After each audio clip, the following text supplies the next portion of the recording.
তো যে জিনিসটা আমি বলতে চাচ্ছি যে আমরা মেয়েরা মারাত্মকভাবে আমাদের নিজেদের লোনলিনেসের জন্য দায়ী, এবং যখন আমরা লোনলিনেসটা নিতে পারছি না মেয়েরা, আমরা আরেকটা জিনিস যেটা খুবই বর্তমানে ফ্রিকোয়েন্টলি করি, আমরা বিভিন্ন ডেটিং অ্যাপে যাই এবং আমরা মানে ফিজিক্যালি ইন্টিমেট হওয়ার ট্রাই করতে থাকি, এবং যখন আমরা দেখি যে ওকে ফাইন একটা ছেলের সাথে তো ফিজিক্যালি ইন্টিমেট হওয়া যাচ্ছে, এটা তো খুবই ইজি এবং এটার ফলে তো আমি অ্যাপ্রোচ পাচ্ছি, তখন আবার আরেকটা প্রবলেম যেটা ক্রিয়েট হয়ে যাচ্ছে, তখন আমরা আমাদের নিজেদেরকে আমাদের বডি ইমেজ দিয়ে আমাদের স্ট্যান্ডার্ড দিয়ে ডিফাইন করতে থাকি যে ও তার মানে অ্যাকচুয়ালি ছেলেরা মানে আমার ইনার মি, আমার রিয়েল মি, বা আমি আসলে মানে কি পছন্দ করি বা আমার পার্সোনালিটি কেমন, এইটা অ্যানালাইসিস করতে চায় না। ছেলেরা শুধু শরীরের পিছনে পড়ে থাকে। না, আপনি ডেটিং অ্যাপে বা টিন্ডার বা এরকম যেগুলো জায়গাতেই যাচ্ছেন, আপনি যখন ফিজিক্যালি ইন্টিমেট হচ্ছেন ওই সব ছেলেদের সাথে ইন্টিমেট হচ্ছেন যাদের কাছে ফিজিক্যাল ইন্টিমেসিটা ইম্পর্টেন্ট। সো এগেইন আপনি অ্যাকচুয়ালি ওই প্ল্যাটফর্মে নক করছেন আপনার অ্যাকসেপ্টেন্স বাড়ানোর জন্য, ট্রাই করার জন্য, আপনি ওই ভাইবই পাচ্ছেন। সো আপনি বেসিকলি মানে ফাস্টফুডের দোকানে গিয়ে আপনি তো এটা আশা করতে পারবেন না যে আপনাকে বার্গার বিক্রি করা বন্ধ করে দিয়ে মানে পিৎজা পাস্তা না দিয়ে আপনাকে সাদা ডাল ভাত খাওয়াইতে থাকবে, এটা তো সম্ভব না। আপনি যেখানে যেই দোকান সেই দোকানেই তো আপনি ওই জিনিসই পাবেন। সো আপনি নিশ্চয়ই আলমারির দোকানে গিয়ে আশা করতে পারেন না ওখানে কাঁচা সবজি বিক্রি করবে। কাজে আপনি যেখানে যাচ্ছেন ওই প্যাটার্নের জিনিসই আপনি পাবেন। কাজে আমরা মেয়েরা ওই যে থট প্রসেসটাতে বা মেন্টাল মডেলটা বিভিন্ন সোশ্যাল মিডিয়ার গার্বেজগুলো দেখে, ট্র্যাশ ক্যানগুলো দেখে বিভিন্ন কিছু ট্রাই করতে থাকি, কি করলে সোলমেট পাবো। বাট যেটা আমি বললাম যে সোলমেট বলে আলটিমেটলি ওরকম কিছু নাই। আপনাকে যে জিনিসটা মাথায় রাখতে হবে, আপনিও ইমপারফেক্ট, আপনার লাইফে একজন ইমপারফেক্ট মানুষ আসবে, দুইজন মিলে অ্যাডজাস্ট করবেন এবং সুন্দর একটা জীবন কাটানোর চেষ্টা করবেন, দুইজন মিলে একসাথে গ্রো করবেন। আলটিমেটলি যদি দুইজন মিলে গ্রো করার মেন্টালিটি না থাকে, শুধু আমার পার্টনারকেই পারফেক্ট হইতে হবে, আমি যেমন তেমন হই না কেন, আপনি কোনো দিন একটা হেলদি রিলেশনে যেতে পারবেন না। আপনার পার্টনার যদি একেবারে সোনায় গড়া অসম্ভব ভালো মানুষও হয়, আপনার টক্সিসিটির কারণে আপনার সম্পর্ক নষ্ট হয়ে যাবে, বাট আপনি সারা জীবন ব্লেম দিবেন আপনার পার্টনারকে।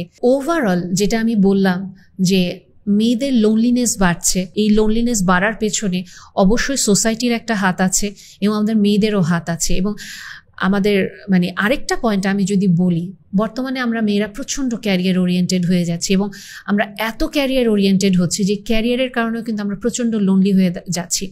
এখন দেখেন, আমি খুব সোজা সাপটা কিছু কথা বলে আপনাদের অনেকেরই পছন্দ হবে না, কিন্তু বাস্তবতা এটাই।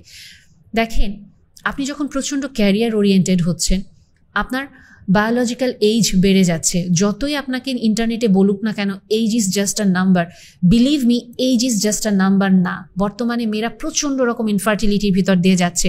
যদি বয়স শুধু একটা নাম্বার হতো, বায়োলজিক্যাল ক্লক বলে যদি আসলেই কিছু না থাকতো, তাহলে ইনফার্টিলিটি তো বিভিন্ন কারণে বাড়ে অবশ্যই, কিন্তু ডক্টররা যারা গাইনোকোলজির ডক্টর ইন্টারন্যাশনালি, শুধু বাংলাদেশের ডাক্তার না, সবাই বলছে যে মেয়েদের এই যে লেট প্রেগনেন্সি বা ক্যারিয়ার রিলেটেড যে লাইফস্টাইল, এটা অনেকখানি দায়ী।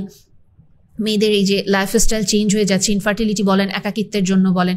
এবং আপনি আমাকে একটা জিনিস একটু বলেন তো, একটা ছেলে যখন কমপ্লিটলি এস্টাবলিশ, ছেলেদের মেন্টালিটিটা যেভাবে যায়, তার 30 বছর বয়স বা তার এখন 35 বছর বয়স, সে এখন পুরোপুরি এস্টাবলিশ, ভালো একটা অ্যামাউন্টের টাকা কামাচ্ছে, সে কেন তার সমবয়সী 40 বছর বয়সে একটা মেয়েকে বিয়ে করবে বা 35 বছর বা 37 বছর বয়সে একটা মেয়েকে বিয়ে করবে, যেখানে সে জানে এই মেয়েটার ফার্টিলিটি নিয়ে প্রবলেম হতে পারে, যেখানে সে জানে এই মেয়েটা অ্যাকচুয়ালি সেক্সুয়ালি অ্যাক্টিভ কিনা বা কতদিন অ্যাক্টিভ থাকতে পারবে আমি জানি না, যেখানে এই 40 বছর বয়সী বা 30 বছর বয়সী একটা ছেলের সামনে অপশন আছে একটা 20 বছর বয়সী সুন্দর মেয়ে বিয়ে করার জন্য, যার ফার্টিলিটিও ভালো আছে, যার চেহারাও এখন সুন্দর, যাকে সে তার নিজের মতো করে মোল্ড করে নিতে পারবে।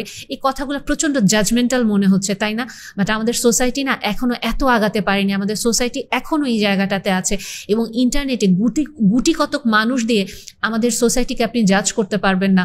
এবং অনেক ক্ষেত্রেই বর্তমানে মেয়েরা যখন অ্যাকচুয়ালি ছেলেদের ভুলের কারণে বলেন, রিকলেসনেসের কারণে বলেন, বা ওদের দায়িত্বজ্ঞানহীনতার জন্য বলেন, অন্যায়ের কারণে ডিভোর্স নিয়ে যখন চলে আসছে, অনেক ক্ষেত্রেই ডেফিনেটলি মেয়েরা আবার সুন্দরভাবে সেকেন্ড ম্যারেজ বা থার্ড ম্যারেজে গিয়ে খুব হেলদি একটা লাইফ পাচ্ছে, বাট বেশিরভাগ ক্ষেত্রে মেয়েরা সাফার করছে এবং মারাত্মক লোনলিনেসের ভিতর দিয়ে যাচ্ছে।